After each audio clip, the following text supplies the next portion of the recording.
YouTube? This is AD, and this video was inspired when I was cleaning out my closet over the weekend and I came across some old video games. And not just old video games, but rather my collector's editions of video games. And it really got me to thinking that as I am an aging gamer, really start to remember a lot about the games and how they used to be, but not so much the games themselves, but rather your time in the world when you played those games. You do remember the game, but you remember how you were, how you used to think, the person you were. And as the gaming industry keeps going into a more digital, non physical element, a lot of the stuff that I think I've collected over the years as a gamer is going to be lost. And I do think there is something different when you read a book from a screen as opposed to having it, hardcover or paperback in your hands, very much like video games. I think there is something missing when you just buy the digital deluxe version of a game, or you just buy a digital game, that's it. You don't have the physical disc with you. Alongside the fact that the servers are going to shut down one day or another, so you're gonna lose it forever. I know a lot of the games that I have on my digital library, once they decide to cut the servers, I won't have access to them. At least I'll have access to the games I have physically. But you also miss stuff from the collector's edition, or at least I feel that there's a bit missing there, a bit of history, a bit of time where the gaming industry maybe cared a bit more about the products they give out rather than just a disc and a piece of paper. So today I actually want to go through my collector's editions of video games that I have throughout the years.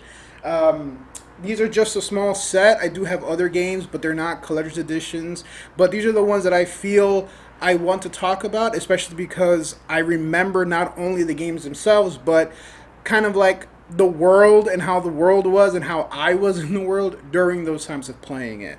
So to everyone who knows these games, it's a good little trip down memory lane. To all of you those who don't know, definitely I recommend you check out every single one of these games that I mentioned. They're all amazing games to give your time and attention to. And let's get on with this. So it's all in alphabetical order. And so we first start off with Alan Wake.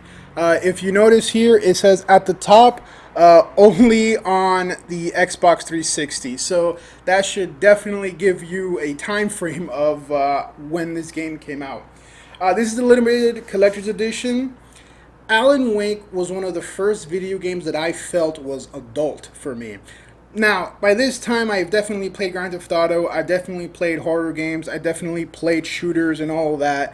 But maybe because this was more of an intellectual game, or at least I had to do a lot more thinking to understand this game and the plot and all that. Maybe that's why I felt it was more grown up in a way. And I absolutely love the remaster. I actually just platinumed it recently.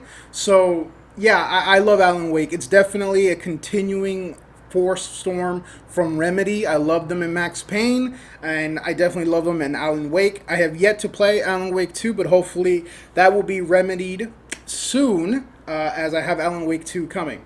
So this was the collector's edition. It came just like this. It came in a style of a false book, very much ridges like you see here, and you open it up, and it's autographed by Alan Wake himself. I love this collector's edition. They really kind of thought this out. And in it, you have the game and some other goodies. Very much first, the game, very standard. It had to come with it, obviously. Manual and the disc. I don't know what happened, but they stopped giving manuals out with discs. Even when you buy physical discs now, they rarely have manuals. I love manuals in my games because they give you a personality, a bit of taste of flavor of what the game is about. I mean, I think all the people my age, all the gamers my age would understand Manhunt's manual, and also Grand Theft Autos, and even Red Dead Redemption's too, where the manual just gives you that extra bit of flavor, that extra bit of atmosphere as to what the game's gonna have, aside from the controls and all of that. So obviously standard, you got the game and the manual. It also brought in a special bonus disc. Obviously, back then they didn't have, not that they didn't have Blu-ray, but it wasn't common. So we have the game, of course, here in this box, and then we have a bonus disc, the DVD, probably behind the scenes footage. I kind of forget what it is the bonus disc is, but around this time, a lot of the bonus stuff is just, commentary tracks, director commentary, staff commentary, stuff about the game itself and how it's developed. It also came with the soundtrack, which I'm surprised the soundtrack is still an ongoing thing. I was actually never into soundtracks, video game or movie wise, and it's definitely one of the things, one of the elements of video games that I have yet to kind of appreciate because soundtracks to me, they're just soundtracks.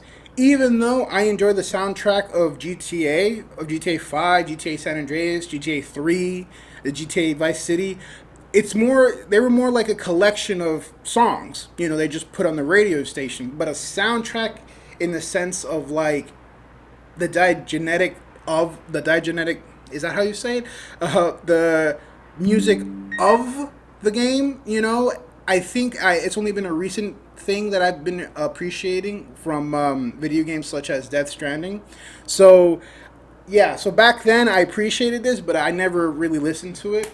I know it has a lot of copyrighted music though, because right now I've just watched also the playthrough of Alan Wake 1 from Lilia TV and Sarah and Eric.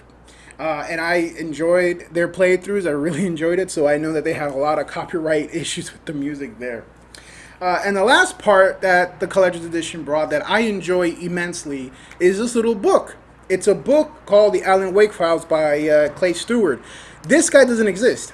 This is written by an in-universe fictional character about the Alan Wake game. And it's awesome. It's written just like a hardcover kind of best New York Times bestseller book. It's like a documentary where it goes through the events of the game as if it actually happened and someone's like investigating it. They talk about the characters in it. They have like the transcripts of the interview that they have with him, pictures of it. It reads like maybe even investigative journalistic art, a book that, someone was just reading about it. And it's awesome because they even have these little blurbs from fictional authors also, because these people aren't real. I couldn't put the Alan Wake files down, and I doubt that many of my listeners will either. Scary stuff. Keith Vincent, host of KBZR AM's End Times with Keith Vincent. Like, they really went all out to make it seem like this is a legit book, but it's not. And it's great because I remember one thing I like to always do with manuals is I always read the manuals before playing the video games to give me that sort of flavor before I get into it and give me a taste of what the game's going to be about. And this was awesome. I read this one kind of midway because I didn't want things to be spoiled. Obviously, this talks about the events of Alan Wake. But I absolutely loved reading this. I absolutely loved like the extra bit of care and stuff that game companies had back in the day, or at least this company did, Remedy, And I am definitely, and after, like I said, I replayed the Alan Wake remaster, I platinumed it. I cannot wait for Alan Wake 2. I actually bought a PS5 for 3 specific games. Alan Wake 2, Baldur's Gate 3, and GTA 6. So I definitely can't wait to get into Alan Wake 2 and see how the story continues. So looking forward to that. Next on our list here, Cyberpunk 2077 is definitely one of the more recent out there. Definitely, this was the day one game with all the bugs and the fixings. I actually brought it out just because I do enjoy not only this game and the Phantom Liberty update, but I also just liked what it had, I really it really sucked when it came out. Just not so much the game. Well, I mean, the game did have its issues, but it was just like the talk around it, man. I mean, I think it's definitely made up itself more than enough than when it came out.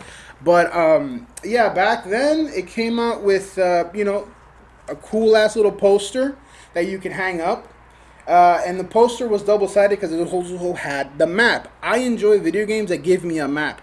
I remember back in school, an English teacher always said, if you're reading a book and they give you a map in the beginning before the story, it's supposed to show you not only that this is kind of like an adventure that's going to span a big place, but also is to give you scale, to make you know, hey, this is like a big world. This is supposed to give you like a frame of the world before you get into the story. So I appreciate that Night City did that.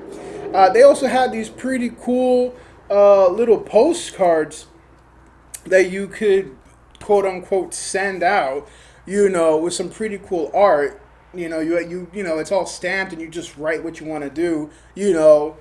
From Pacifica, Night City.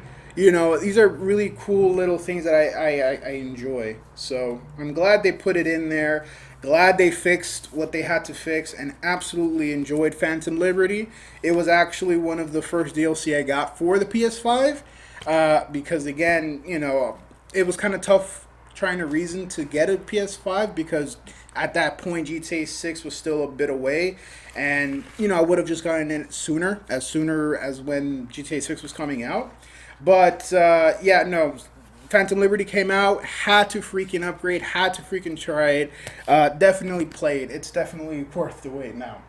So the next one we have, Death Stranding. This game is a perfect game. This game is a perfect game. 11 out of 10. I love this game. I know all the criticisms. I know all the reviews. It's a walking simulator. It's like, I know, I've heard it. It's a waste of time. It's just walking. You're just delivering packages. It's an amazing, perfect game. Just the gameplay itself, the gameplay loop, the story itself. I enjoy this immensely. I also took it out not only to talk about how much I love the game, but to also kind of highlight what we're going to have now, going now further from like the future, kind of more recent collector's edition, special editions to the past. Because this is just a special edition. And I know the collector's edition had the big ass crate and the big ass BB that you could have in display. But sometimes it kind of overboard. And as much as I love Death Stranding, I just didn't see how it would be having all that. So I got the game. I appreciate the steel case. I'll show you the game that actually got me into steel cases, because I wasn't into steel cases before. But I'll show you the game that got me into steel cases. But I love the steel case, and that's just it. This, no manual. So that's definitely one point off of my love for it. I got, the soundtrack, and I got some DLC stuff, but no manual. So that kind of sucked, but absolutely still love this game. I'm planning to actually replay it all again for the PS5, the PS5 Director's Cut. I'm planning to do a platinum run on that, just like I planned on the Death Stranding original. Play it. It's gonna take you some time, especially the first couple of hours as you get used to the terrain and how to navigate it and how to use the technology and the battery charging and the equipment needed and how you pack and deliver the packages. It's still an amazing game. I highly, highly recommend. Next up, we have Deus Ex. This game, is it Deus Ex? Deus Ex? I think I used to call it Deus Ex, but then, as you get old, as I learn more about this, it's Deus Ex. Deus Ex Machina. That's how I know it from, because that's the term, Deus Ex. There. So this was the first Deus Ex game I had, and I know that's bad now, just because there was apparently the big franchise with it before, and the first one and the second one, I think there were two, and all the stuff they talked about and how revolutionary it was for the gaming in general, just because of how it allowed you, movement and freedom and free roam. And so I definitely picked this up because I thought it was cool. That was basically it. I thought, this is just like this futuristic kind of cyberpunky world where you get augments and stuff, even though I think this takes place before Deus Ex 1 and 2. if there is two, but I think this place takes place before, because by the time the first Deus Ex was around, people had already kind of evolved, upgraded to having to need augments, to just having it like easier, an easier implant than what we have in this game, which is like physical augments that you could see. So again, from the 360 era, love the whole little box thing. When you open it up, you get, as it used to be the norm, excuse me, the art book. They don't give art books as much anymore. The last art book I kind of saw was from Horizon Zero Dawn, and it was digital. So, and I'm sure you can get the art books. I'm sure that there is a way you can get official art book of the video games you want. But back then, with the collector's edition, they just all come with it. It, again, it's an art book of the game, shows you shots of the setting, the environments, just gives you, again, a kind of a taste of what to expect from it. The game itself came in this nice little sleeve, like that. Again, another bonus disc. Commentary tracks, director's cuts, performance, the game itself, and of course the manual. Every game had its manual, and I adored it because you'd read it and you'd understand before going in. Yeah, and so the bonus disc, of course, directors, behind the scenes look, all that stuff that they always give. So awesome, awesome game. I absolutely played the second one, Human Revolution. No, Human Revolution was this one. Mankind Divided was the second one. I know I played it. I know I played the sequel to this game. I just can't. Mankind Divided, I think it was. Mankind Divided, I think it was. But it was an awesome game. I definitely enjoyed it. Definitely one of the first games where you could, well, for me, where you could do like a pacifist run and actually not kill as you play the game. Although I think they had to update it, because when it first came out, you kind of had to kill the bosses. Or you didn't? I don't know. I know there was an update that they had to change it so people can actually get through the bosses without having to kill them. So that was fun. But yeah, Deus Ex, definitely recommend. I don't know why they haven't come out with a remaster yet. Maybe because they came out with a sequel recently, or maybe people would still rather have a remaster or remake of the first game. We'll see. The next game is a game. I kind of dislike how this is, because it kind of started the trend of a more very basic, very mundane, very simple kind of collector's edition. And that is Fable 2. I wish I had Fable 1. I never had Fable 1. I played Fable 1 plenty of times, but it was never mine. And then I got Fable 2. I also got Fable 3, but I didn't get the collector's edition. I just got the standard edition. But this is Fable 2, the limited collector's edition, as it says right there. And again, only on the 360. Fable is an awesome game. 1, 2, and 3. It's a good franchise. I don't know anything about what happened after 3. At this point, I don't care. But as you can see, this is it. I showed you. I mean, the Death Stranding one at least came in the steel case, right? No, this is it. So, yeah, this is all it, because most of the stuff was downloadable content that you would get, and also stuff that would just be on the disc because you bought the collector's edition. But this is it. This is a disappointing collector's edition. I remember getting it in the mail, and I was like, I was expecting more. I was expecting more. Maybe an art book, maybe something else, but no, just this nice little, I guess, case to protect it. That came, that you just get DLC. It came with the bonus disc, because again, you have to bring the bonus disc of all the behind the scenes work. And of course the manual. And as you can see, this manual is very different from, I didn't show the Alan Wake manual, but you can see how it's different text, different colors. Like, the manual gives you a taste of what the game's about. It gives its personality. It's really awesome what manuals could do for a game. And it just sucks that there's less and less of it. I remember I was gifted a video game, Beyond Two Souls, for the PS3. I remember exactly. And Beyond Two Souls for the PS3 didn't have a manual, at least the version I got. And it was disappointing. And it kind of sucked because I kind of took out that frustration on the person who gifted it to me, and I shouldn't have. Not that I took it out, menacingly or whatever. It's just that I wasn't as appreciative as I should have been. So, that kind of sucks. But yeah, some games just don't give you a manual. That sucks. This next game is the game that actually made me like steel cases, because I didn't like steel cases before. I was just like, just give me the case. I'd rather you give me just a regular case, plastic case with some other goodies than making the steel case something more. But I actually enjoyed the steel case with this one. This is Final Fantasy 15.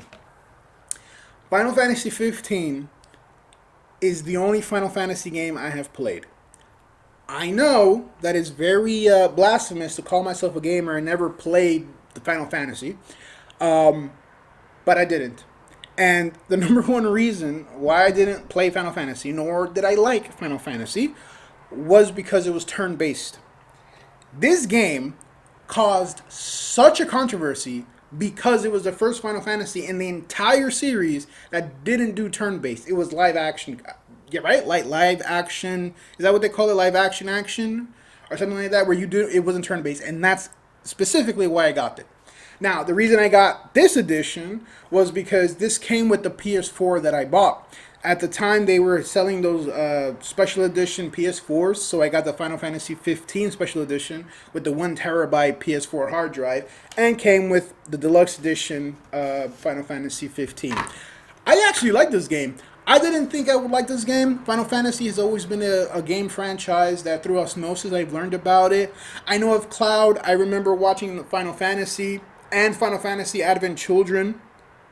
For those who don't know, there was a movie called Final Fantasy that had nothing to do with the game franchise, but I remember it was creating a lot of storm just because it was one of the first fully CGI movies at the time, I believe. I don't know, there was something really big about it, like they used CGI or a next level graphics to make this movie. Oh my god. But yeah, I've never played it. I know Cloud, I know Tifa.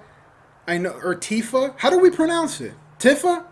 Final Fantasy X. I played for up to a certain point, and then I stopped. So if any of you know, I got to the point in Final Fantasy X where you meet chocobos for the first time, and you could ride them. That's it. Once I got to meet the chocobos in Final Fantasy X, I've never played it again. So, okay, Final Fantasy 15 is not the first Final Fantasy game I've played, but it is the first game that I actually liked, and I actually finished, and I actually try to replay it again and again because I enjoy the fishing minigame. Fishing is one of my favorite minigames in any game. You give me an open world and you let me fish, it's awesome. And I like the story too, although, not to spoil anything, but there is a time jump in the story that I did not appreciate. But I enjoyed it, and if you are interested in seeing how much I enjoy it, I do have my playthrough of Final Fantasy 15 on the channel. It's actually one of my first playthroughs that I have on the channel. So the artwork is pretty cool. There's a front and the back. Very standard. You have the game. It came a bit basic because it just had the manual. It had ads for their next product, which at the time was the Zodiac Age. And just like it always is, an extra bonus disc. But this bonus disc was actually the movie, the Kingsglaive movie that they had as the guests in preparation for the game coming out. I watched it before I played Final Fantasy 15. I enjoyed it. I thought it was cool. Yeah, Final Fantasy 15 actually gave me a pretty good impression of the entire game franchise, which I know is not good to fans of the series, especially with what they've had before, especially with 7 being the end-all, be-all of it. I remember growing up in Final Fantasy 7 just being the thing that everybody had to play. But, I kind of have this inkling to play the remake, because they have Final Fantasy Remake and they also have the Rebirth, which is, I guess, a sequel. So I kind of, I wouldn't mind it, although I am highly aware that it's turn-based strategy again, and I don't know how much I'm willing to deal with that. I don't know how much I'm willing to deal with that. Now, before we continue, I realized that I missed quite a few back in the beginning after the Alan Wake one. But we'll do it now to kind of divvy it up, especially because these are kind of the bigger ones that I have. So, one of the first collector's editions that I've ever gotten as an older gamer, or, one who's actually able to put a bit more input as to what video games I'm going to buy, was the Batman Arkham Asylum Collector's Edition. Again, for the 360. This game is so influential that ever since this came out, so many games that copy this combat style, I see it everywhere. Spider-Man had it. Spider-Man 1 for the PS4 and Spider-Man 2 and Spider-Man Miles Morales, they all copied this combat system from Arkham Asylum. I love this game. This game was obviously one of the, I guess maybe, yeah, not one of the first, but maybe one of the better Batman games that had it. It was an original story that had original creators. It had my boy Kevin Conroy on it, Mark Hamill as Joker. Like, you couldn't go wrong with this game. I mean, you could have, but they put a lot of care into the game that was just unbelievable. Matt, I highly recommend the Miranda Lorian. She went through a playthrough of the entire Arkham series, Asylum, City, Origins, and Night. And it was great watching her play it because she was never a Batman fan before. Or not even, she was aware of Batman, but she was just never into it. So watching her play not only the series, but also get to know Batman through the series, well, it was an awesome time. So I highly recommend watching her. So here it was. It came like this, and if you wonder why it's shaped like that, it's because it actually came with its own Batarang on this thumb. That's the Batarang. And if you see the scratches and all that, it's not because I don't know how to take care of my stuff, but it's because that's how it was mailed. That's how it was sent out. That's how it released. I remember when this came out and I opened it and it was release day. I got it day one. And I was talking with my cousin at the time, and I don't know who it was that brought it up, but we were talking about it and how cool it was, and we can't wait to play the game and blah blah blah. And I don't know if it was me or him, but I remember we brought up the fact that, damn, why does it look like it's been used, and also why is it on a stand? And I remember my cousin telling me, well, one, it seems like it's used because, you want to make it seem like, oh, this is the one that Batman used in the game. And second, the reason it's on a stand is because they knew people were going to be stupid and they would try to use it and hurt themselves or others with it. So they had to permanently affix it to a stand so nobody would throw it. I mean, you can still throw it, but I remember being quite upset that it wasn't like a real Batarang that I could throw. But, it does make sense that you wouldn't want to give 18-year-olds and younger people, access to a Batarang that they can actually throw. Yeah, that's like a lawsuit waiting to happen if they were to get hurt. So it brought you that. I'm just trying to get this out. But aside from that, of course, the game as well as the manual. And this is what I love about old games, or at least companies that actually care a little bit about the collector's edition that they have. Because this is the game, came in very much like Fable, brought its own little case. When you flip it out, its own little sleeve. Disc 2, bonus disc, behind the scenes. Again, a bonus disc, DVD, director's commentary, stuff like that. The game on the 360. But also, one thing that I absolutely enjoyed with this game and this collector's edition is not only this manual, which again, you can see it's the manual, but it's completely different than the other manuals that they would have at the time. It's worded differently. It's lettered differently. It gives it its own flavor. It shows us, a little bit of its personality, and it differentiates it from other games. But also, it came with this. This is a pretty cool little dossier of characters in the game. Some that you meet, some that you don't. But it's a really cool little dossier of all the games that they had. And they even, and I love this because for this one, Mr. Freeze, you see how it says escaped? This is an amazing in-story way to explain why you don't see Mr. Freeze. Because you imagine you would see Mr. Freeze, and you would imagine you're going to see so many Batman villains, but you actually don't. And this is a great way to kind of show you, oh yeah, this is why you don't see Mr. Freeze because he escaped. And you have like Dr. Penelope Young's doctor's notes on Two-Face and Mr. Freeze and the Joker, and you just have like this extra little bit of stuff there. And I think it's really cool. It's really cool when companies take that extra step, to really put you in the game and immerse yourself in the game that you're about to play. So I absolutely love that about the collector's edition, as well as kind of set the bar high for the future collector's editions that I would expect from video game companies. So going back to another kind of regular one, Grand Theft Auto 5 Special Edition. Yeah, I got this day one for the 360 over 10 years ago. I can't believe Grand Theft Auto 5 is still there. I mean, I guess, GTA 6 is right around the corner in a way, but this game has survived, what, 2 console jumps? Because the PS4 version came out a year after this, I believe.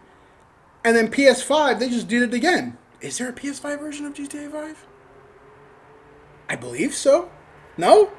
Anyways, I got this day one, and it's a special edition. And one thing I will always give Rockstar that I have seen from Red Dead 1, the GTA 3, GTA 4, San Andreas, Red Dead 1, Red Dead 2 was the maps. The maps. They always hook you up with the maps. And this isn't just a map. I'll show you what I mean. So the game came in this really cool steel case. I love this. It's actually a pretty cool steel case either or. It comes with, of course, the disc, because at that time you needed multiple discs to be able to play the game. I remember the first time, because I was like, wait a minute, if it's installing on my hard drive, do I just open it and then put the second disc in? Or do I turn it off and then put the second disc in? I remember I had to do that. But yeah, and so of course to this, because the 360 couldn't have Blu-ray, you have downloadable content, which now is just standard. If you buy a PS4 version of it, you just get this stuff standard. So it kind of does suck because you pay more thinking you're going to have something that maybe, not everyone's going to have, or it's just to show that you had it before they did. But no, I mean, the stunt plane trials, that comes standard now in the PS4 version. The special ability boost, the atomic blimp, like all the bonus outfits, like all of that just comes standard now. It's just standard. You have that, the manual, of course, which, very basic, but I still appreciate it. Not so different. It's just like the controls and we move on. But I still appreciate a manual. And what I wanted to say earlier was the map. Rockstar always gives you a map, or at least, they have from every game I've had. But not only just a map of the place, this is the map of Los Santos, actually. They show you, well, as the legend shows you, the parachute, the blimp areas, the shooting ranges, all of that.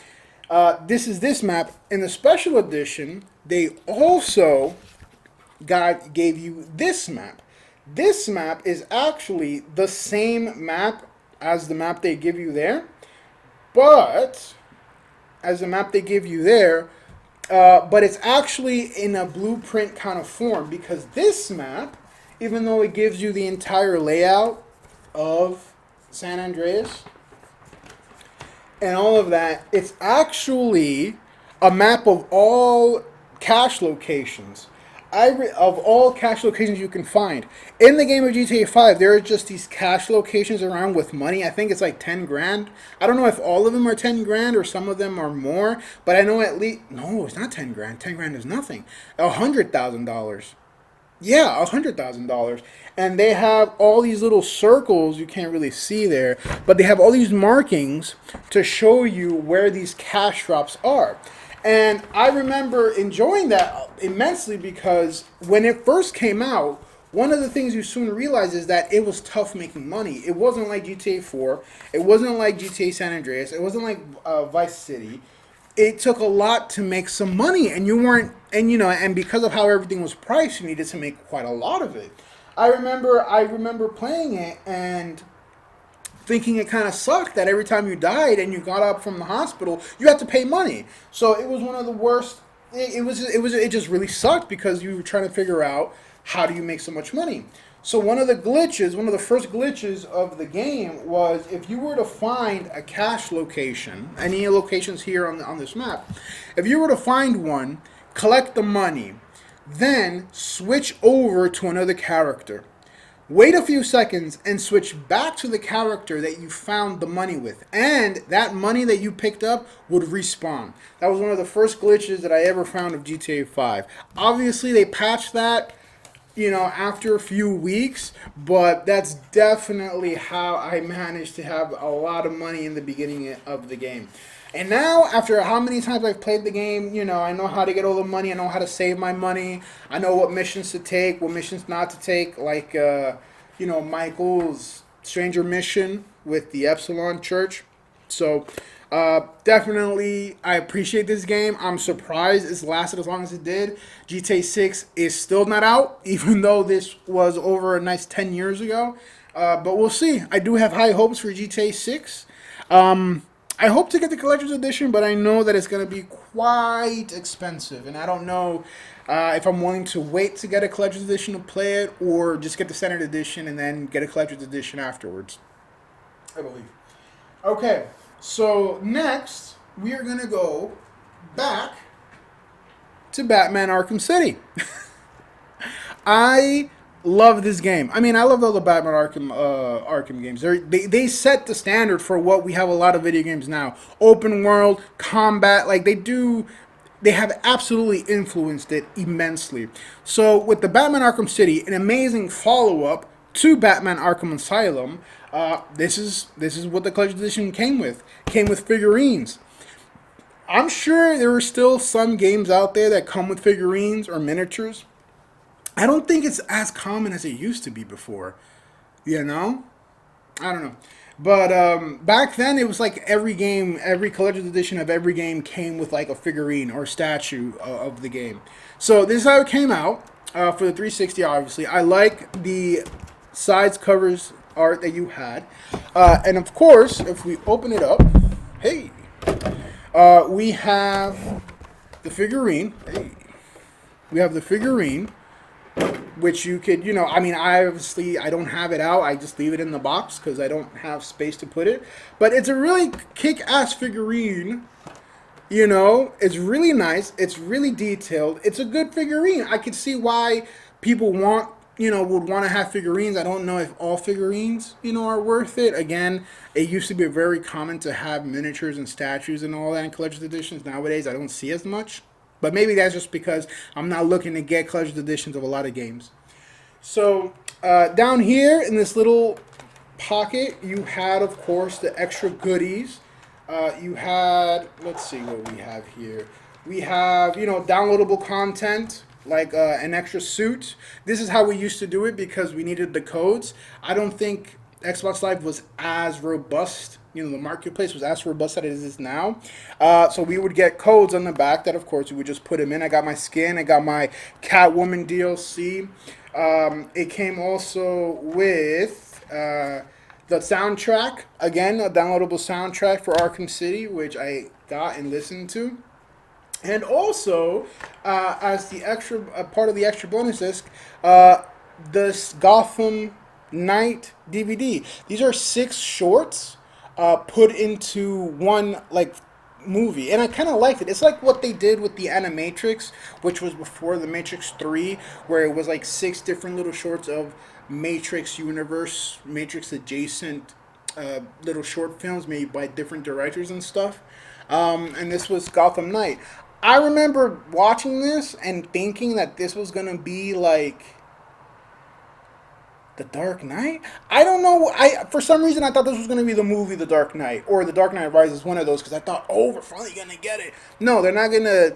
They're not going to give me the movie The Dark Knight or The Dark Knight Rises because I bought the video game. So I was a bit misguided there. Of course, it came with a comic at the time. A lot of games brought comics with it, and so this was actually a comic, but a reprint of the comic where they introduced Two Face. I think it was, yeah, it's an old reprint of a comic where they introduced some of Batman's villains. So it's really nice to have. I read it obviously before I even played the game because that's what you got to do. You got to read the manual. You got to read the comics before it. Okay.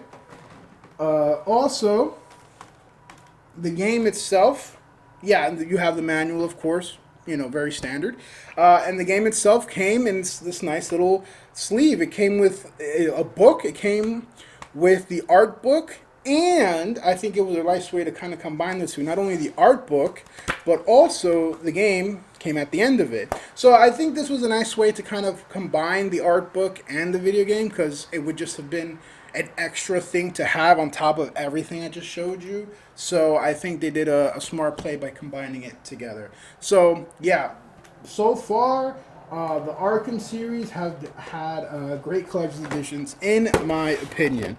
I don't have the Arkham Knight collector's edition or the Origins collector's edition, if there even was one, or if there even was one for the Arkham Knight. I don't have those, but I assume if they were at least with the same kind of care and quality as these two, I think it'd be okay. I think we'd be all right. Next game. This game, it's bittersweet because I was expecting so much from this game, but it kind of delivered a lot lower than what I was willing to allow. Because you do set yourself up with expectations, but you also give yourself a reasonable level of disappointment, or like, okay, this is what I'm willing to tolerate at the very least. Hitman Absolution. Oh boy. Yeah, I got this day one. Boy, oh boy. Oh man. I remember playing this game and like beating it, and I was just like, what? Why is this so different than Blood Money? Because this was a sequel to Blood Money, and if you don't know about the Hitman franchise, Blood Money is considered the holy grail. It's considered everything that a Hitman game should have had from what they learned from Silent Assassin, Silent Assassin 2, Contracts. Like, Blood Money was it. And so then to follow it up with this, it definitely rubbed people all the wrong way. But hey, it's part of history. I played it, I beat it, I enjoyed it for what it was when I removed my expectations of what I wanted it to be and just kind of see it as its own thing. This is when they were trying to they were kind of going through their own restructuring. Now, of course, they've come back with a vengeance because Hitman 1, 2, and 3 World of Assassination are amazing. I think they have come back to form with those three games. But this, at the time, oh boy. So, comes in its own little special box again. Really cool.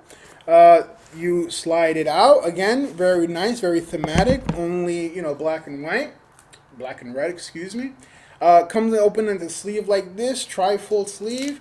Again, the game, and of course the bonus disc. On it, you just have interviews with the voice actors, and the directors talking about the game and how much work they put in. Of course, the downloadable content that was, had to be with code. The manual, because you always need the manual, and as it was the norm at the time, of course, the art book, which, again, I enjoy these little art books. I enjoy kind of seeing the style of it. It gives us more than a manual would, because the manual would also have the artwork and kind of the character models and all that stuff. But another art book is great. Again, it just kind of sucks of what the game actually came out to be. Yeah, I definitely I believe I gave myself a reasonable expectation of disappointment, but this game just kind of went lower than that. I have seen many kind of retrospectives on it, not only on this game, but like Hitman as the franchise as a whole. I think Absolution kinda, kinda is a bit more respected. No, I don't think so. I mean, I really no one really talks about it other than how bad it was, or how different it was, or how much it deviated from the franchise. So I don't really, I don't know. I never really met anybody who was like, hey, Absolution is my favorite Hitman game. I have never met anybody. I'm sure there are, and if you enjoy it, that's fine. I'm not saying you can't enjoy it. It's just that at the time, no, and maybe it's not as bad now because you have to understand at around this time, Hitman as a franchise was in unknown waters because this was, in a way, their last grasp. Because the company or the studio themselves were like, they weren't making that much money, they were losing it. So this was like seen, or at least for me, it was seen as like their last grasp to keep the franchise going because Hitman Blood Money came out on the original Xbox, and then they did a kind of upgraded remaster for the 360, but that was it.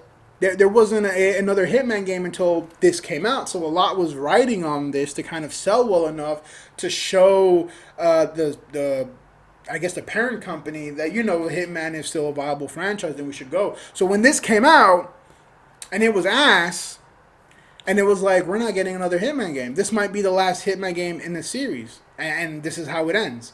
Um, yeah, but then they did whatever they had to do. They came out, became their own studio, and they released Hitman 1, 2, and 3. And this is completely forgotten. The whole story of this is forgotten. Hitman 1, 2, and 3, it's so funny because Hitman 1, Hitman Final Assassin, Hitman Contracts. Well, Contracts is more of like a retelling of Hitman 1 and 2. But this game is forgotten. The story of this game is forgotten. Everything that happens in this game is not canon. Whatever happens in this game, it's just a spin-off. It's a one-off. When they came back with Hitman 1, and they just completely forgot this. We don't talk about this game.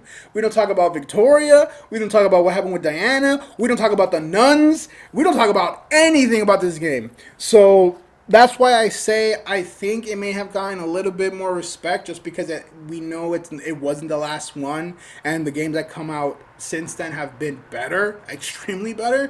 But yeah, it was not looking good at the time. It was definitely not looking good at the time. And that's kind of part of the reason why I wanted to do this because, you know, it's so easy to look back now, to look back and just say, oh, yeah, but you have to understand really living in that moment of getting this game and being like, is this the end? Like, they really needed to put up a lot to keep this franchise going, and this is how it's going to end? Oh, it's a terrible kind of feeling to get as a fan, you know. Kind of reminds me a lot of Angel. I was a big Angel fan, not a Buffy fan. I just never got into Buffy, but I was into Angel. And I remember when they ended it the way they ended it, and I was, it wasn't. I didn't like the ending. I didn't like how it ended. But in a way, it kind of closed things off nicely. But it was. I just don't. I just didn't like the ending, and it just sucked because it's like, at least in that case, there's nothing more after that. Angel is done. I don't even know if I would accept a retelling of it now or a revamp in some way. But yeah, those times when you think like, oh, it's the last of the last, it kind of gets you. So, moving on. One of the greatest gaming franchises that seems to have taken a bit of a hit as we move on from it. Even though I got news about the next one coming around, so we'll see how that goes. Um, Mass Effect 2. You guys don't understand the impact that Mass Effect 2 had. Like, this game is considered to be the best in the entire series, even to this day, still now, even after Andromeda. I mean, I don't think that was that difficult with Andromeda, but this is considered to be the best game out of all of them. Yeah, I remember how big this was. It was awesome. It was amazing. I loved it, of course. Yeah, for the 360, this was the collector's edition. It came like just like this. Yeah, no, let's get into it. Again, another steel case book, as it was a norm. You have Mail Shep on one side and the collectors on the other. I would have kind of, looking back at it now, I kind of would have liked to have male Shep and fem Shep on the back. But I mean, I got a day one, so at the time, what did they think? Oh, you know what? Now thinking about it, I think there was controversy about this because I think people were complaining that they didn't want female Shepherd on their cover. You'd be surprised. I mean, the whole women in video games thing is not a new recent thing. Like, it's been around a long time. And so I think there was a bit of thing because but it was just talk, right? That they didn't want to have femme shepherd on their cover. They wanted only male shep. And I think in the day and like in the months leading up to the release of Mass Effect 2, there was that whole thing about, is it gonna come out with femme shep? I don't want it if femme shep's gonna be here. It's male shep or whatever. Maybe there is femme shep, and I just happened to get one with male shep. But I do remember that there was a bit of controversy there. Just like with games back in the day that were bigger than what they had, you had two discs because you needed one with the data, and the hard drive couldn't have it. DLC, of course, that you could download with the code. The manual, because you definitely should always have the manual to know how to play.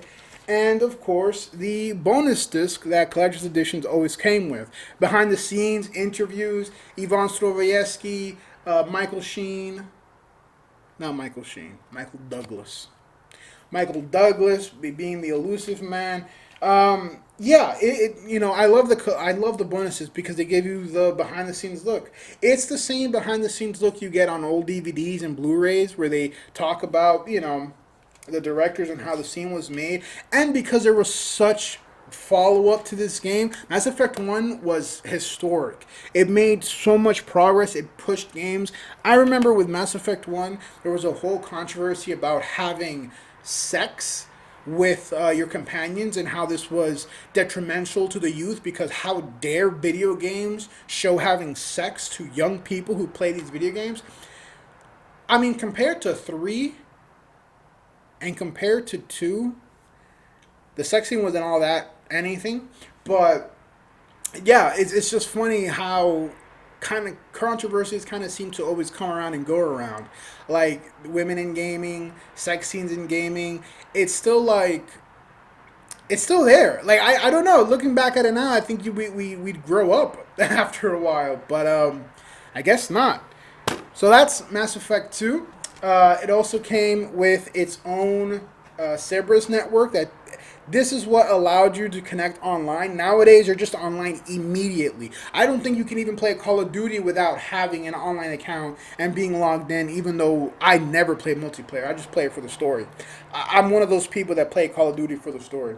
So this game, Mass Effect 2, actually, of course, came with a comic book. At the time, comic books were a thing. Not only, I mean, they're still a thing now, but they were more prevalent now. And this was a prequel. Was it a prequel? Because I'm seeing people that wouldn't have met till later. But I think this was like a spin-off side story with Liara and Thane that you kind of were able to read to see what's going on. And so, oh wait, I think this was during the time when you're supposedly are dead. But yeah, it was Liara Front. It was a comic book. They did a lot of that back in the day. And of course, as always, the art book. You had the art book, you had the environments, you had character models. It's awesome. I love stuff like this. I appreciate stuff like this. Nowadays, at most maybe you'll get a steel case. Maybe, the code for downloadable content. Maybe. But they don't give you stuff like this unless you're willing to shell out a lot more money than I guess you're willing to. But I don't know, sometimes you gotta ask yourself, is it worth it? You gotta ask yourself, is it worth it? Moving on to Mass Effect 2, we have the much anticipated, highly requested, looking forward to it, Mass Effect 3 on the 360. Better with the Kinect. Do you guys remember the Kinect? Do you guys remember the Kinect? Xbox's answer to the Wii? The Kinect. Damn, man. Reading that shit took me back. The Kinect? Whew. That was a time in gaming history. Anyways, Yeah, Mass Effect 3.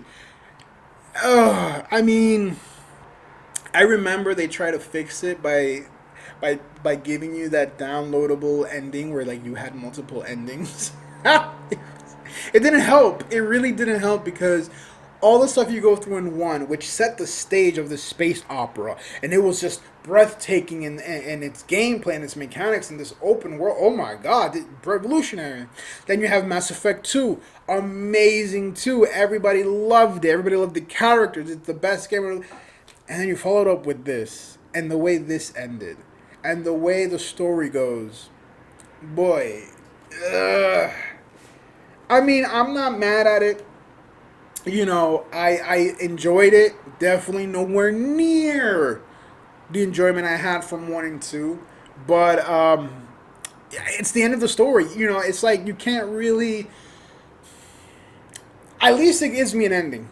At least I appreciate that. At least it gives me an ending. I didn't like the ending as much. I thought it was a bit anticlimactic, but at least it was an ending. Much better than like leaving it open ended. No, it was an ending. I didn't like it. I didn't appreciate it. Is one thing, but at least it was an ending. So I will give it that. This time around, controversy or not only do we have Male Shepherd on the hard case steel case for the game, we also have FemShep on the back. This is the standard FemShep model that they use in all the materials and MailShep.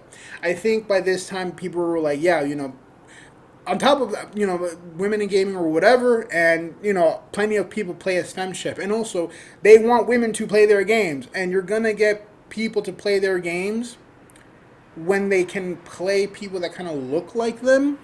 I play as female characters all the time ever since Tony Hawk's Underground 1. So it really doesn't bother me that there's like female characters or female options because I'll play them too. I don't care. So yeah, controversy or not, they put FemShep with Male Shep.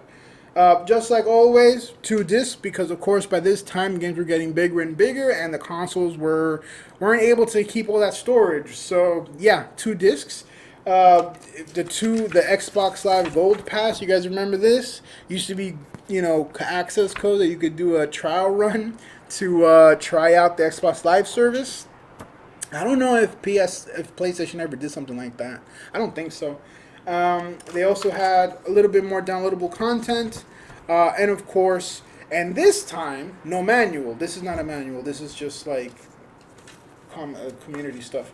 So yeah, no manual, just the game disc, downloadable content, and that's it. That's it. Or maybe I spoke too soon because with Mass Effect 3, you also get very much as it was standard at the time, the art book and all the extra goodies. The Mass Effect 3 came with this really cool patch. It's Velcro. I don't know if you could hear that. It's Velcro. I appreciate this, but I don't know what to do with this. I mean, obviously it's a patch, you put it on something, but you need a Velcro strip to put it on. I mean, it's just going to stay there anyways. I'm not going to put it on anything.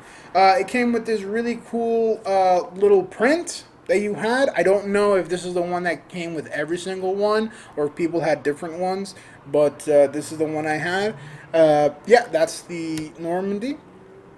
Again, a sequel, a follow-up to the first comic that they had in Mass Effect 2. This is with, of course, Arya T. Loke. If you don't know Arya, you know the one rule that you don't fuck with Arya. So, yeah. So this is kind of like her story. I don't know. Mass Effect, you have to understand, Mass Effect was trying to become a big global franchise, man. Comic books, video games, movies. Like, this was going to be it. The Mass Effect 3 came out and kind of just shed on all of it. They were like, no thank you. No thank you. Go back to the drawing board. And they did. And we got Andromeda. So Mass Effect 3, of course, also had the art book, as it was the style at the time. Character models, people knowing that this was going to be the end. Kind of going over how the franchise was and BioWare.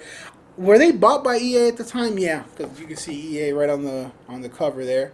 So, yeah, so it was like, what we're gonna do? This is the end of the trilogy. This is, how we're gonna have it. How is it gonna go? yeah, so there was a lot of buzz around it, and then it came out, and it was what it was. So definitely, I mean, obviously now they've remastered it. They've come out. You can play all three now on like one or two discs because of all the space. So and they most likely have all the stuff that you had to download before, just standard with it. Play it, see if you enjoy it. Yeah, I mean, again, at least it's an ending. It's not an ending I particularly enjoy to such a trilogy, especially a trilogy that I gave so much time to, so much care and affection for the characters, and then it ended the way it did. It it ended. At least it ended. I can appreciate that. At least I can like, say, hey, it gave me closure. It ended the way it ended, but at least it gave me closure. Now, before we move on, we gotta go back to one of the last B's of my collection, and that is Bayonetta 3. Bayonetta is one of gaming's amazing women characters. Up there with Zelda, Lara Croft, Samus Aran. I'm sure there's many others. Chun Li is also an amazing. I love Bayonetta. Bayonetta 1, 2, and 3. I have one for the 360, but I don't have the collector's edition. I just have the standard edition. And then when I finally got a Switch, it's only been recent. I probably only had a Switch in the past. I've probably only been a year, 2 years now that I've had a Switch. And Bayonetta was definitely one of the games that I had to get because I needed to know how it ended. At the time, I only played Bayonetta 1 because Bayonetta 2 only came out for the Wii U, and I never had a Wii U. And it pissed me off so much because I was never going to know what happened to Bayonetta after Bayonetta 1. But thanks to the Bayonetta 3 and the Collector's Edition, you get all three of them, actually. You get all three games. Bayonetta 1, Bayonetta 2, and Bayonetta 3. I fucking love it. I love it. I love it when you give me the entire compendium with it. I will pay more to get a complete set. I will. You know, yeah, I could have gotten a Wii U. I could have seen a playthrough of it. Nah. I wanted I wanted to play it, you know, and they gave me a way to play it. It's an awesome series. Yes, I know. I don't know what it is with the third one in trilogies, but there has been a lot. I mean, aside from the voice acting controversy, which yeah, that is bad how that was handled, but the story wise, ending wise, at least it was an ending. At least it gave me closure. Yeah, I don't know. I think it's just that it's tough trying to end a series after so much time and what it means to the community, to the populace, to the people that you know that are fans of it. It's like, how do you end it on a good note? And I'm sure they are. I'm sure there are many series and trilogies that have ended in a very amazing way. Pero Mass Effect, Bayonetta, oh, it's not. It doesn't look good.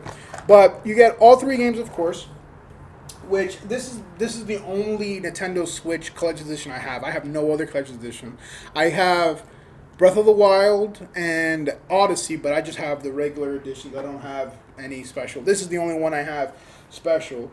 But of course, as apparently is the style, the art book as well. I have not opened this. It's shrink wrapped. I don't want to open this because this art book, as compared to the other art books, is actually pretty big. I wouldn't mind using this as like a coffee table book. I don't have a coffee table, so you know I don't want to shrink wrap, take it out of the shrink wrap to only to like have it collect dust. I'd rather just have it in the shrink wrap still to not damage the papers or anything. But play the game. I want Bayonetta to get its playthrough comeuppance like a lot of games have now, where everybody plays a playthrough of it. I love Bayonetta 1, 2, and 3. 3, you know, I have my issues with it, but I would love to see playthroughs of it. Trying to find, you know, with YouTube and how it is and all the games that people can play and do play, it's weird because I don't see many playthroughs of Bayonetta 3. I see Bayonetta 2. I've seen Bayonetta 1 here and there, but Bayonetta 1 has to be played first. It's weird. I mean, I'm one of those people that have to play the first game in order for me to play the third, even though some people don't. And like a lot of people just kind of go in Bayonetta 2 or Bayonetta 3 without playing the first, and then they don't play it at all, and it just kind of sucks. But definitely one of the better collector's edition in my opinion. I like the fact that it came with all three games. I like the fact that it came with a really nice art book, even though I haven't taken out of the shrink wrap. I know it's a decent art book, you know, with quality in it. So definitely one of the better kind of art books that we have, as opposed to like the other just very simple, very small art books that of the other games. So moving on, we're almost done. Moving on, we have one of gaming's greatest franchises. Everyone knows this. Everybody knows this game. Everybody knows this game, or rather, the franchise. And this is Metal Gear Solid 4 Limited Edition. This gaming franchise is the best. This is Metal Gear Solid is my litmus test for many people. It's one where I have to know if you've played it and I have to hear your thoughts on it. Because if you haven't played Metal Gear Solid 1, 2, 3, 4, at least up to 4, because 5, you know, after this game, it's a whole thing. But at least from 1 through 4, I need you to play it and I need you to tell me what you think about it. Because then it's going to give me, you know, it's going to give me a frame of how I can address you as a video gamer. You know what I'm saying? What are you going to pick up? What do you notice about these video games in the franchise? What do you notice about the controls, the background, excuse me, the story? What do you notice about all these things? And yeah, Metal Gear Solid 4, breathtaking. I mean, I remember when I first got a PS3, which was way late in the game. I got a PS3 when the PS4 was already out for like 2, 3 years. So I got a PS3 super late. I was an Xbox fanboy. I was a 360 fanboy through and through. And it wasn't until I went to grad school that I got myself a PS3 and was catching up on all of the PS3 games that I never played, like God of War. I never played God of War until recently when I got a PS3, which was, again, like 3 years after the PS4 debuted. So I missed a lot. And Metal Gear Solid 4, though, oh, I remember playing Metal Gear Solid 1. I have Metal Gear Solid 2 for the PS2. It was one of the first games I got when I turned 11 years old. I shouldn't have played it at the time. Definitely, it was a violent game, and it went over my head. That ending of Metal Gear Solid 2, you have to understand. Back in that day, 2001, when the game came out, 2001 or 2002, early 2002, the internet, social media, communication, cell phone, all of that, it went over my head. I cannot tell you how playing Metal Gear Solid 2, and I played it, and I just didn't understand it. I played it, I beat it, I played it again to get the stealth camo and the infinite ammo bandana for Snake, but I just didn't understand it. What was this internet you were talking about? What was this censoring of information? What is this AI that you're talking? It went over my head. Years later, as I grew up and technology advanced with the almost prophetic messaging of what Metal Gear Solid 2 gave, it's like, oh yeah, I see it. I see it now. So Metal Gear Solid 4, I think an amazing come up to Metal Gear Solid 3, which was considered to be an amazing follow up to make up for Metal Gear Solid 2, because a lot of people didn't like Metal Gear Solid 2. But yeah, Metal Gear Solid 4 continues the story, finishes the story of Solid Snake. And so the Collector's Edition came with two discs, or two little boxes here. You have the original disc, of course. You have just the game, which on Blu-ray is just one disc. You know, no need for two or three. It's all on Blu-ray. The manual, which this is one of the more heftier manuals that we have, but that's just because they cover so much and very much in its own style with little like comic style graphics. But yeah, there was a lot that they had to go through for people with the mechanics and stuff. And the second little extra that they have was not only the soundtrack that they gave you, but also, as was the time, the bonus disc with the behind the scenes director commentary, you know, everybody talking about the development of the game, especially because at the time, this was it. This was going to be the last game. That's it. Hideo is done. He doesn't want to do Metal Gear Solid anymore. He didn't want to do number 2. He didn't even want to do past 2. He was done with it. And so we had to keep going till Metal Gear 3, 4, and 5. And we know how 5 turned out. But yeah, this is one of the more cooler, more, I guess, this is more based on nostalgia as a collector's edition as opposed to like what it brings. Because it is just soundtrack, bonus disc, game. That's literally all it is. But the packaging of it, coming off like a little like magazine slide right there, the packaging of the game, what the game's what the game meant for at the time when it came out, and the history of it before we have now, definitely makes up for it without having a lot of the other stuff like Mass Effect that had comic books, or Bayonetta that had that art book, and it's bigger, or GTA even with the maps. So it's definitely an amazing. Also, shout out to Whimsy Psyche who did the entire series. Again, it's my litmus test to see what kind of gamer are you, or at least how you respond to it. And so she did an entire playthrough of Metal Gear Solid 1 to 4. She's now going to be doing. She's going to do 5, and she just recently finished Metal Gear Solid Rising Revengeance. So yeah, like it's definitely awesome. She did an amazing thing. I like watching people get to know something for the first time. It's really nice. And yeah, I think she's an amazing gamer because of how she responded to it. That's my test. I need you to play Metal Gear Solid 1 through 4, and I need you to tell me what you think of it. And depending on that, I know how to judge you as a gamer. Like that's my thing. That's my test. That's my standard. So yeah, check her out as well. Yeah, I enjoyed her entire playthrough.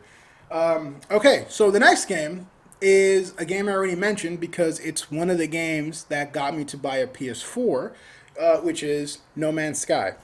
I bought this in 2018, which is like, again, like at that point, what, the PS4 Pro was out, or it was going to come out, or the PS4 was already out for quite a few years. But I got this in 2018. No Man's Sky is an absolutely different game than when it was from 2018. It was a different game from what it was when it released to when I got it in 2018. But from 2018 to now, it's a completely different game. If you have not played No Man's Sky, go play it. It is nothing like it was back in 2018, and it was nothing like it was back when it first came out. This game is awesome. I have over 600 hours on this game. I have played every expedition. I have only not completed one. Is that how you say it? I haven't completed one. But I still played it. And the one that I did not complete, I think it was Expedition 7. The one where it was a permadeath one, where if you died, you lost everything. You had to restart from the first phase. I did not have the patience for it. I did not have the patience. I did not have the time. So it was the first and only expedition up to now that I have never completed. So I never got to have the Leviathan living ship that they offered at the end. But I have played every single expedition from the first till now. Other than the permadeath one, which I think was 7. I think it was Expedition 7 or 8. This is an awesome game.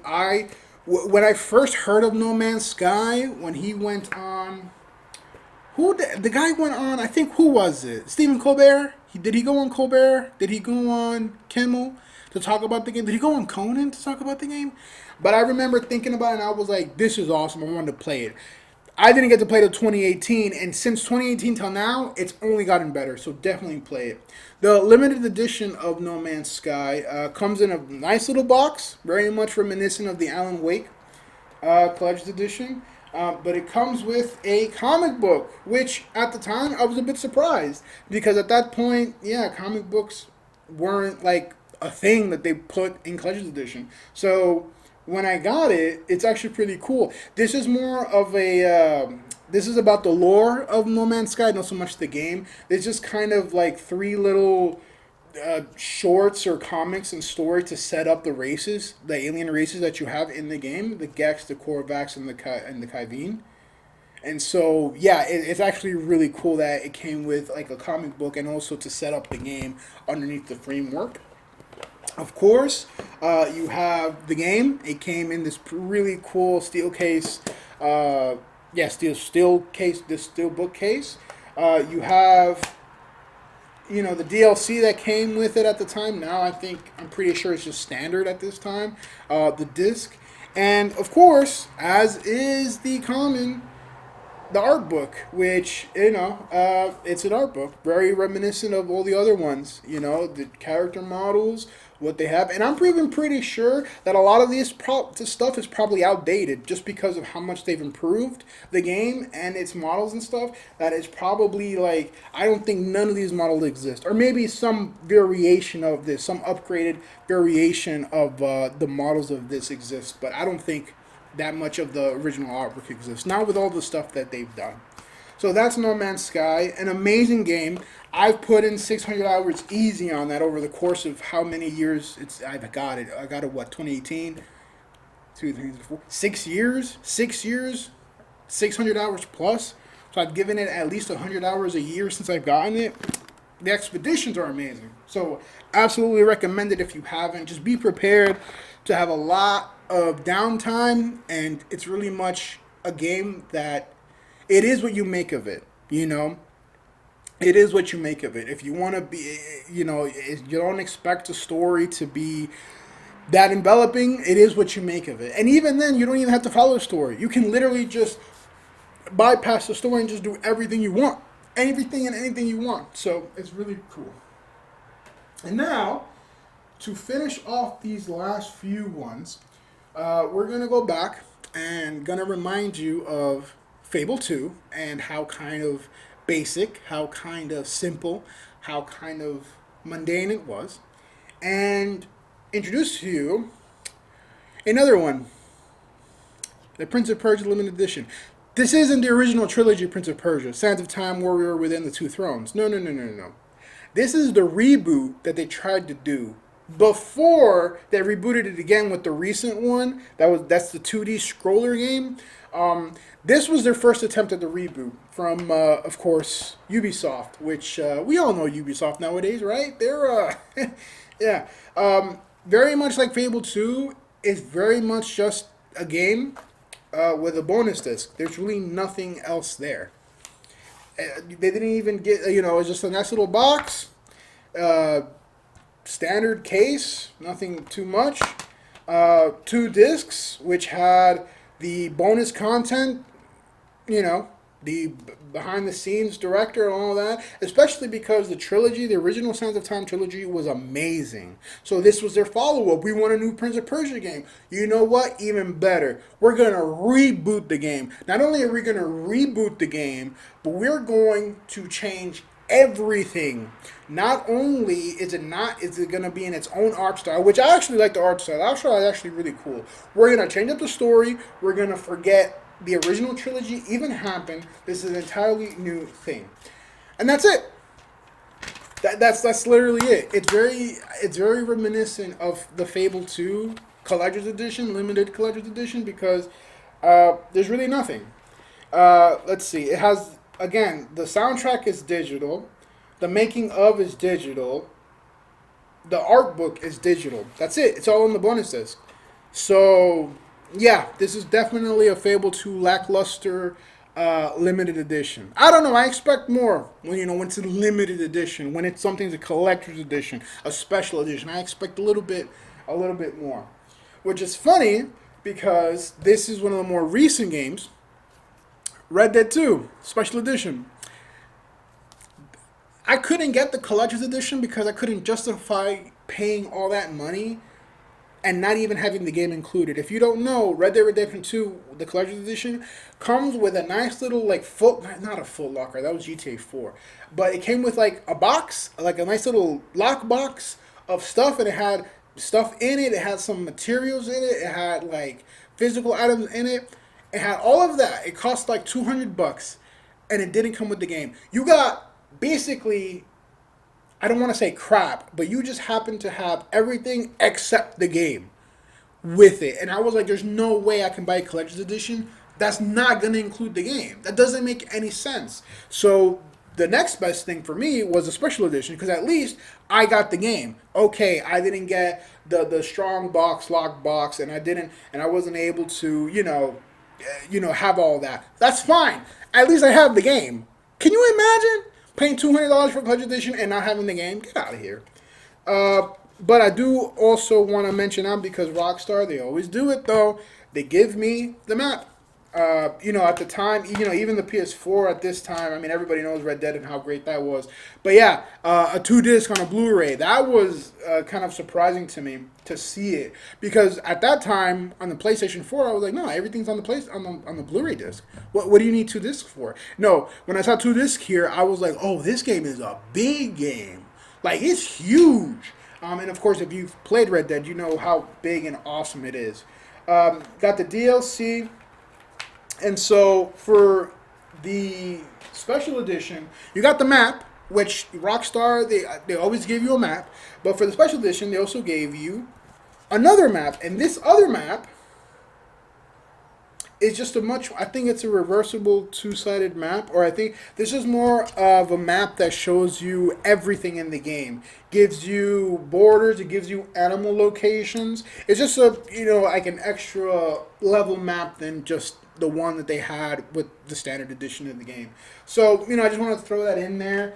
It's definitely bare, but I still rank it a little bit higher than the Fable 2 Collector's Edition, which was nothing, and also the Prince of Persia Edition, which was also nothing, because it actually gave me a map at the very least. It gave me a map, gave me 2 maps, and the game was just amazing. It was amazing. It's one of the most best-selling video games out there. I remember, I think when it came out, it made record number. It made record number for like the amount of money that this game has, which I'm sure is going to be beaten by Grand Theft Auto 6. I'm literally waiting and trying to hoard money to make sure I have enough to buy GTA 6. I would love to get the collector's edition of GTA 6, which I'm sure they're going to have. I would love to have maybe even the special edition if they have, because, they'll do like level 1, level 2, level 3. But at the very least, I need to get the Saturday edition. I'll get the collector's edition later if I want to, but GTA 6 comes out, I need to play it as soon as possible. Everybody knows that. Everybody knows that. So, one of the last 3 games that we have actually is another Ubisoft game that, coming from the lackluster of Prince of Persia Collector's Edition, we have one that's actually pretty decent, I think. Splinter Cell Conviction. Splinter Cell Conviction, man, it's something to do with like trilogies and stuff in video games, because it was just different, man. I mean, did I hate it? No. I thought it was cool. It definitely had a more 24-hour vibe kind of thing. 24-hour. The show was called 24. It was more spyish than more, military-based stuff from Pandora Tomorrow and Chaos Theory. And Conviction, I mean, it was decent. I mean, I think that's all I can really say about it. It was just decent. Came in a steel hard book. You see what I'm saying? Like, at least I got a steel case for this. Like, I couldn't get one for Prince of Persia. The art book, of course, as it is standard, you have to give me the art book, show me the character models, because this was like the last one before, they made the next one. They were kind of trying to hit you with the nostalgia about Pandora Tomorrow and Chaos Theory, and how different, and how far we've come and stuff, when it's like, okay, great, but don't show me stuff that I liked and then give me stuff that doesn't meet up to that, because then you just set me up for disappointment. Better to just kept the artwork of the Conviction as opposed to like give me your whole history. Came, of course, with the manual, simple disc. This is just DLC. Yeah, an ad for Ghost Recon. And it actually had a really cool, this is a little actual card, but this part is an actual USB. This part right here, the perforation, as you can see, you take that out and it's a USB, and that has all the digital stuff that it's supposed to come with. It has a custom USB drive. It's low. Oh, but this is only for the 360, so you can't put it anywhere. It has the video, the storyboards, wallpaper, screenshots, basically a lot of stuff that you would get kind of physical are now just digital on this pretty cool little thing. So, at least they tried it. It was different. I don't give it too much. At least it's definitely way more than what Prince of Persia gave me, way more than what Fable gave me. So the game wasn't too bad. I mean, it was decent. That's really all I can say about that. It was decent. It had a beginning, middle, and end. It was intriguing. That's really all it. So, the last two games we're gonna go ahead and show is a gaming franchise that I only got in quite recently and also in a very strange way. And that is Yakuza Like a Dragon. I actually like showing this one, even though it's kind of very bare as well, just because of what kind of it means to me. So I got what is this one called? The Daiichi Steelbook Edition. Gives you DLC outfits, apparently. Comes in this pretty cool steel case book. The manual, it's not even a manual. It's literally just a DLC and the warning signs. Like that's it. That's all it is. Which I mean, I don't mind it. Oh, and a sticker, I guess, of the studio. I don't mind it, but I definitely miss manuals. You can keep the paper. I don't care. Give me the manual. Give me the personality of it. Give me the atmosphere. Let me build up to it. And yeah, it's very kind of bare. Again, at the very least, at least I got a steel case, which again makes it better than the Prince of Persia one, makes it better than the Fable 2 one.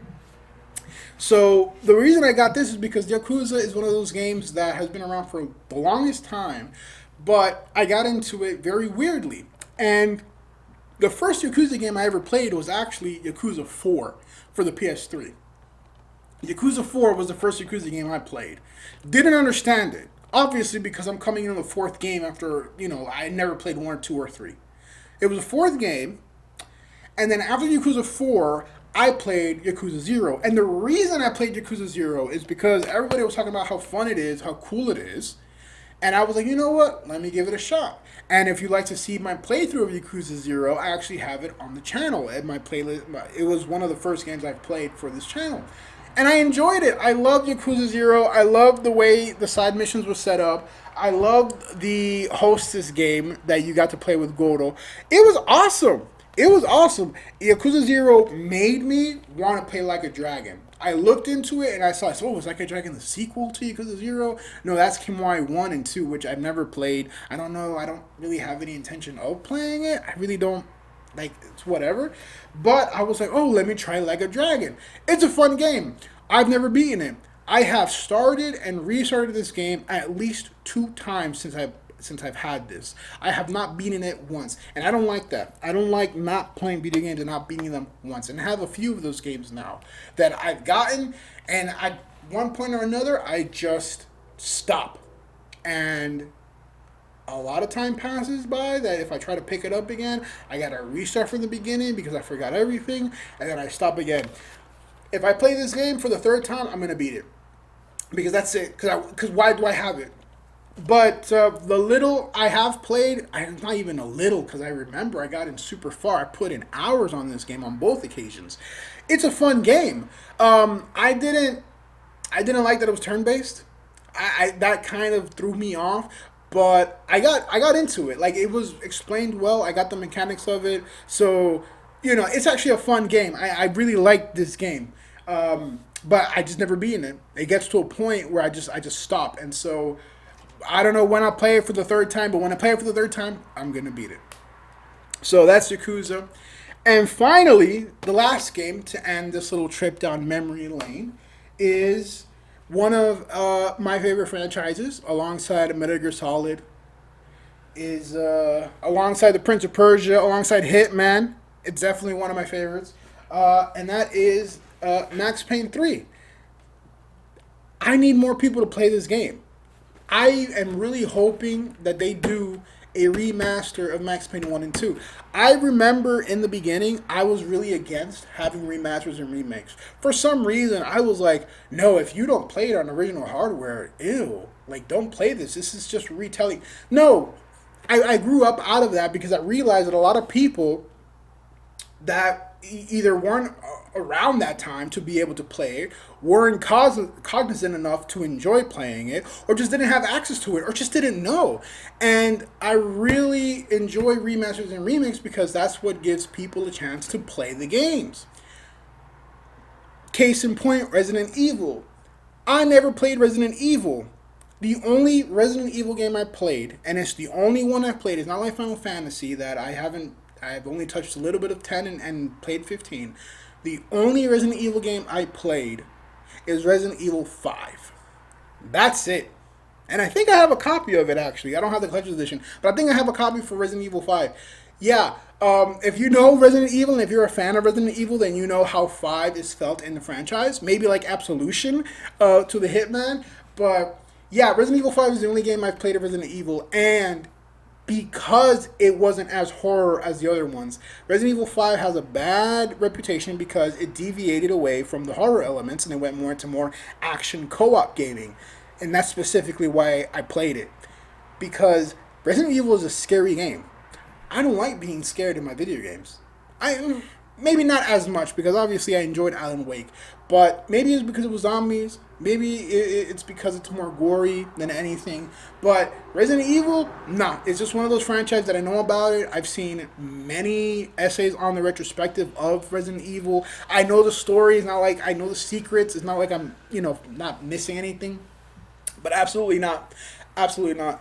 The first time I ever played Resident Evil was Christmas. I was 10 or 11, maybe even 9. It was on the Dreamcast, Resident Evil 1 on the Dreamcast. Was it on the Dreamcast? I think it was on the Dreamcast or PlayStation 1. For some reason, I'm thinking Dreamcast. But it was Resident Evil 1 because it was with Jill, right? She's in the first one, right? It's Jill, right?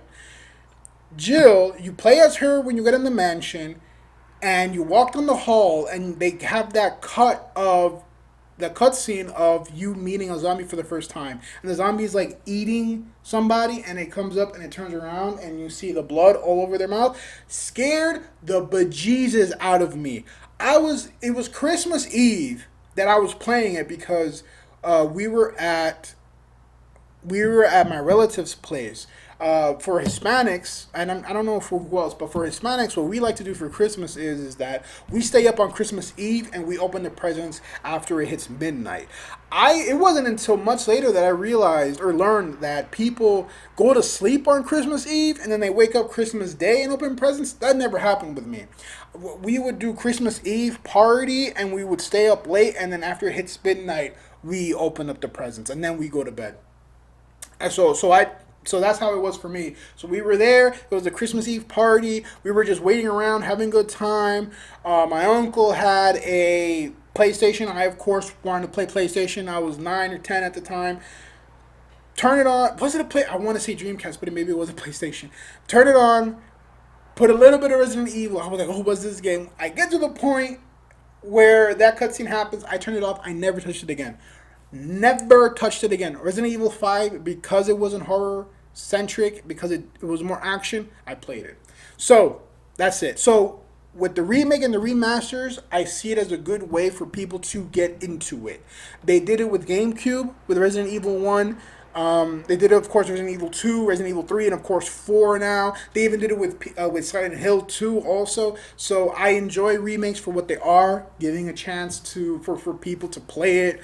I think there is still something lost because you're not playing it with the original glitches and hardware and like the original kind of nuances that you miss in the old consoles. But at least you get the story, unless they change the story drastically, but at least you get the story, you get the feel of it, you understand it more with the remakes and the remasters, which is why we need a remaster of this. We need a remaster of this. Max Payne 1 and 2, we need a remaster. Give us, I don't know, they're not as big as Capcom company-wise, so, maybe they don't, but you gotta give us something with updated graphics, man. Even the Alan Wake remaster was good, you know what I'm saying? So get us Max Payne 1 and 2 remaster. Max Payne 3, I think, still holds up, even though this came out for the 360 and the PS3. But give it another upgrade, too. I think it's absolutely amazing. So, Max Payne 3, one of the best ones. It's an amazing franchise. I love it. I like Max Payne 3 as well. Again, trilogies always seem to have an issue in the gaming industry because this game had controversy. It wasn't as good. It deviated from the style. This wasn't Remedy. This was Rockstar. Remedy did the first two, which were great, but then Rockstar still had it, and they made this one.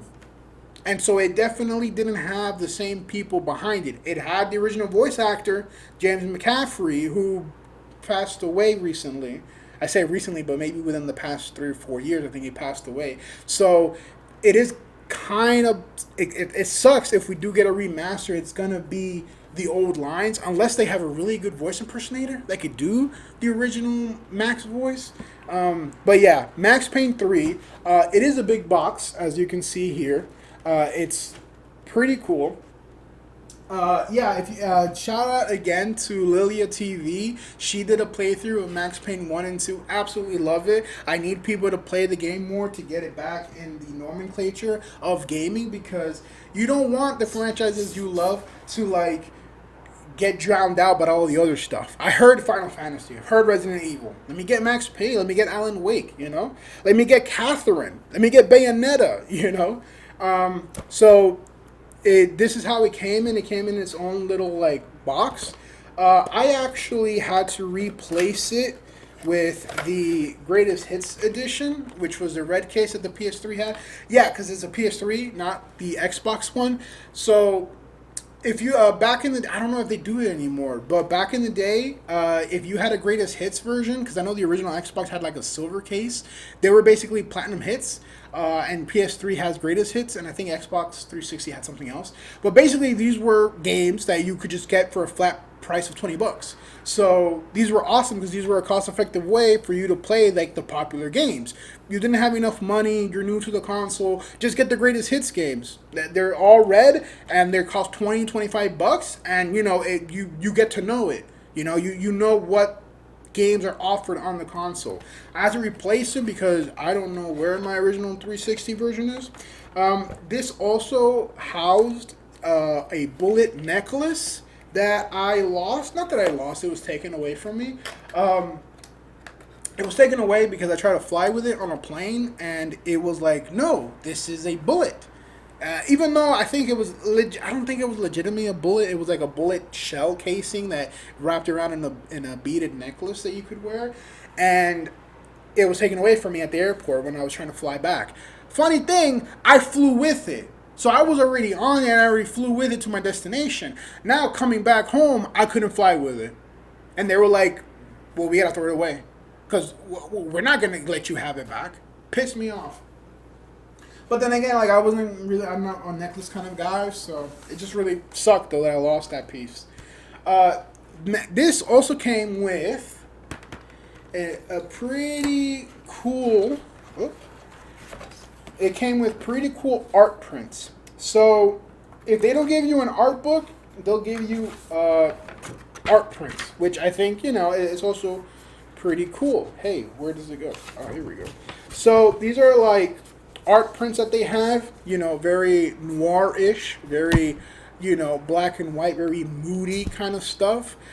This is a lot of drug paraphernalia. I don't know if it's going to be censored or not, because it's a lot of drug paraphernalia. But yeah, reminiscent of the intro to Red Dead 2. But yeah, it's just basically art prints. I'm sure you can hang these up. I think these are actual photo prints that you can hang up, not so much art prints. But, gives you a bit of a style, gives you a bit of flavor of it. Pretty cool. And, of course, the reason for such a big box was that in it, part of it, of the collector's edition, was the figurine. The figurine of Max here. Completely different than what we see him in Max Payne 1 and 2, and yet still the same old Max. Yeah, I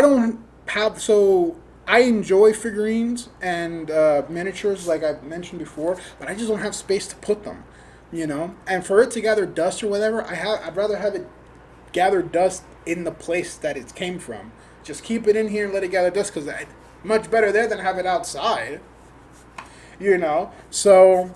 yeah, and that's the figurine for Max Payne 3. Yeah, It's a pretty nice figurine too, man. I enjoy Max Payne the franchise. I enjoy Max Payne 3. Definitely better than Mass Effect 3 in the way of how it ended, because the ending actually made sense. It was actually a good ending, in my opinion. I actually enjoyed the game. It didn't. There was a lot of ways it could have deviated from the original, and it did deviate from the original, but it still respected the source material. It still respected the canon of the original, and I think that's why it's still a much better ending to the franchise than like Mass Effect 3 that just kind of went out sideways. You know, even with gameplay, they went up from the original Xbox to the 360. It was a completely different studio that was working on it. It wasn't Remedy. The story was kind of messed up, but it was, excuse me, not messed up, but different. But yeah, I think using the original voice actor, James McCaffrey, I think respecting the source material, respecting the canon, definitely gave it everything it needed to really compensate for the deviation that they took, and also just made a really good game. I like Max Payne 3. I want a remaster of the entire series. I want to see more people play it so they can see the amazingness of it. Amazingness of it. All right. So, ladies and gentlemen, thank you for spending time with me, going down memory lane, kind of reliving the time and place of how video games used to be, and how we've come from. And I don't know. I'm excited to see where we go from here, because the jump from, I mean, original Xbox to 360, PS3 was huge, and then PS3 to PS4 was also big, you know, at least to me. And so, especially because of the timing that I did it. And then PS5, this generation is kind of different now, because now, as you notice, a lot of my stuff came from the 360 era, because I never really played the PS3. I didn't get a PS3 till much, much later. So now, where everything's kind of combining together, is there something to be lost when you don't have as much exclusives? You know, like if God of War comes out for the Xbox, which I don't know if it has, but let's say God of War comes out for the Xbox, does it lose something when, you know, you don't get your PlayStation exclusive? You know, I don't know. Maybe I used to think that. I remember when Metal Gear Solid Rising Revengeance was coming out, and it was coming out for all consoles, not just for the PlayStation. I remember feeling some sort of way, because I thought, no, Metal Gear Solid should be a PlayStation exclusive, and it was. I think Metal Gear Solid only came out for the PlayStation. I don't think it ever went to the Xbox until later. Yeah, I remember having that thought, like, no, I was such a, no, this should stay on the PlayStation, and that should stay on the 360, and this should stay there.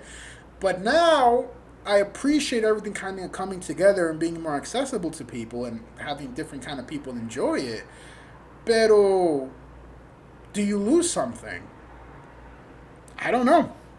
I don't know, and maybe there isn't anything to lose. You know, maybe it's just in our heads.